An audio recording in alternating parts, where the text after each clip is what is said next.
Senin sore, akibat diguyur hujan lebat selama 1 jam, Sungai Yasa Karangasem meluap. Meski demikian, nampak beberapa warga masih nekat mencari batu di sungai untuk dijual. Pasca diguyur hujan selama 1 jam pada Senin sore, Sungai Yesa yang berada di Desa Muncan, Karangasem meluap. Kejadian ini sempat menjadi tontonan warga sekitar. Sungai Yesa adalah salah satu aliran sungai yang sebelumnya terkena dampak lahar dingin Gunung Agung.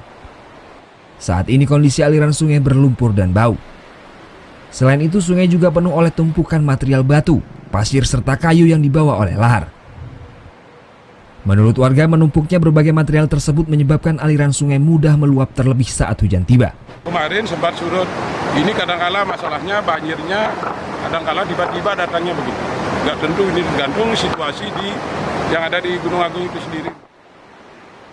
Meski terjadi luapan, namun beberapa warga nampak nekat mengambil batu di bibir sungai.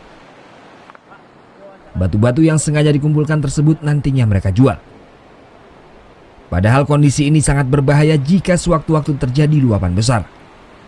Ini kan keadaan nih Pak, keadaan udah pekerjaan nggak ada, udah nongkrong, daripada nongkrong sudah ada mata pekerjaan ini kan lebih baik saya kerja.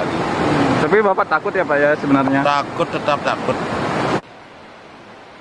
Selain aliran sungai yang tertimbun berbagai material, luapan banjir ini juga merusak hektaran sawah warga yang berada di sepanjang bibir aliran sungai. Tim Liputan melaporkan untuk NET.